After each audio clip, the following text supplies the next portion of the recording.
All right.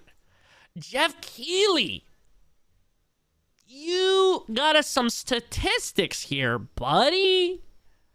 U.S. video game hardware sales in November were the lowest by units since November 1995 at 1.6 million. That is fucking wild. 1996 was that? No, video games were like back on an upswing, but if you guys don't know, gaming almost died after shit like the ET game dropped. Gaming literally almost died. It almost wasn't like a mainstream thing, and it still hasn't really become a mainstream thing until somewhat recently, right? But yeah, this is kind of scary. I think this is kind of going to, as long as RAM prices don't get totally fucked up, which by the way, if you guys are thinking about buying a PC, now's probably the best time to do it. Get RAM quickly because we don't know what's going to happen with that. I think it will probably possibly go back to the way that it was, in, at least if I understand from the research and the commentary I've heard, because I wasn't alive then. Back in the old days, it was like PC gaming that helped keep gaming alive in some ways, which is funny because the person I was listening to talk about it the other day, they were saying that like JRPGs, like in turn-based games, helped keep it alive. And right now, like with Expedition 33 doing so good, it's kind of like, a moment where history repeats itself. But anyways, top selling hardware, PlayStation 5, duh. Nintendo Switch 2, duh. They're probably neck and neck. Now, this is where it gets interesting. 3 is Next Playground, and then 4 is Xbox Series X/S. Holy shit. It is so bad for Xbox right now. They are in the shitter. Chris Paul cuts the lead to 38 type shit. What the fuck is a Next Playground? Is this one of those like handheld things? What the fuck is this? Let me open it in Wikipedia, or let me just open up the image. What the fuck is this thing, bro? It's a kid's game console, like the Kinect. That's beating Xbox? Some shit I've never heard of? They're beating Xbox right now. Oh my god, bro. See, and now this comes back around to the conversation of like the oligopoly, I think is how you say it, where this isn't good. This is not good. If Xbox falls out, I know that with the Steam machine coming out and shit, there's a good chance that this might be the last generation of Xbox, or maybe one more, and that might be it.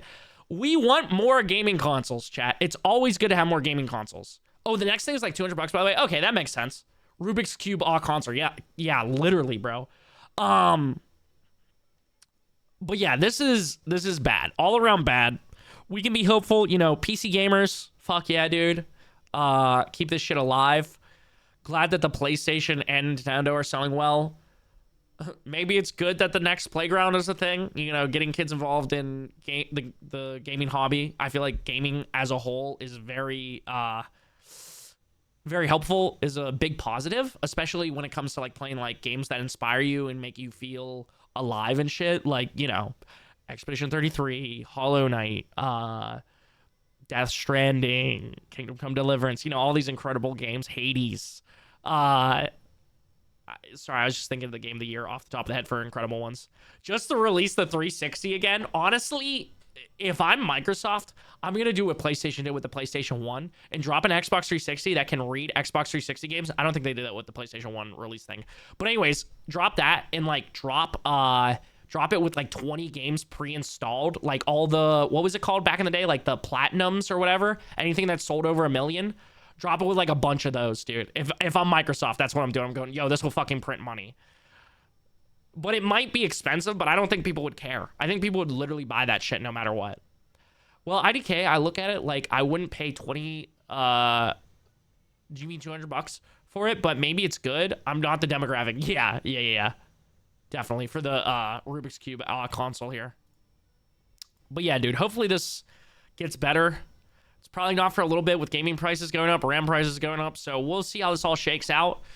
Gaming overall, though, and I will keep saying this, is in a good place right now. I like with all these indie devs coming up. I mean, Game of the Year, there was 3 indie games in Game of the Year. Plus Death Stranding, complete creative control to Kojima. for that. So that is like another thing where, you know, shareholders and evil organizations aren't controlling them. Um and Kingdom Come Deliverance is technically kind of somewhere in the indie sphere, not fully, because they had like a $30 million budget and they had a publisher. But you could make the same argument for Expedition 33. I think it kind of goes just however you feel about what qualifies as a double A for me personally. I think for me personally, the difference between like a double A and an indie is a double A is owned or like has a publisher, but the publisher has creative control.